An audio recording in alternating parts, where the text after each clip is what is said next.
എല്ലാവർക്കും നമസ്കാരം.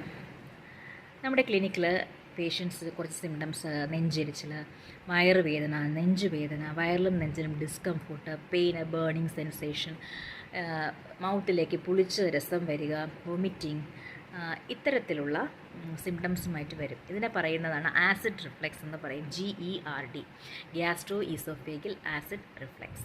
അതായത് നമ്മൾ കഴിക്കുന്ന ഫുഡ് ഈസോഫേഗസ് വഴി സ്റ്റൊമക്കിലെത്തുന്നു. ഇതിൻ്റെ ഇടയ്ക്കായിട്ടൊരു വാൽവ് ഉണ്ട്.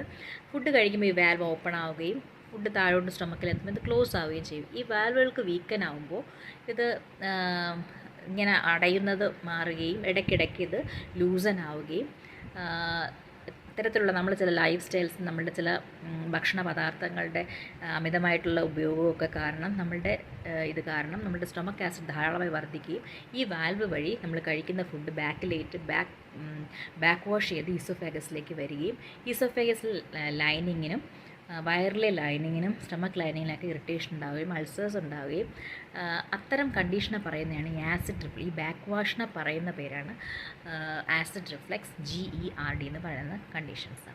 അപ്പോൾ ഇത് അവോയ്ഡ് ചെയ്യാനായിട്ട് നമുക്ക് മെയിനായിട്ടും എന്താ പറയുക, സമയത്ത് ഭക്ഷണം കഴിക്കുക, എല്ലാ മീൽസും സ്കിപ്പ് ചെയ്യാതെ കഴിക്കുക, വയറ് നിറയെ വിധം ഫുഡ് കഴിക്കാതിരിക്കുക, ഫുഡ് കഴിച്ച പാടം കിടക്കാൻ പാടില്ല, വ്യായാമം ചെയ്യാനൊന്നും പാടില്ല.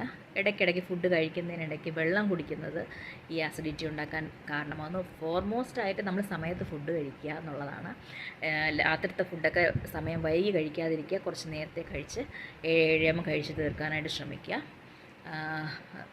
ഫ്രീക്വൻറ്റ് മീൽസായിട്ട്, സ്മോൾ മീൽസായിട്ട് കഴിക്കാൻ ശ്രദ്ധിക്കുക. അത് കൂടാഞ്ഞിട്ട് നമുക്ക് ചില പൊടിക്കൈകൾ വീട്ടിൽ തന്നെ ചെയ്യാൻ പറ്റുന്ന പൊടിക്കൈകളുണ്ട്.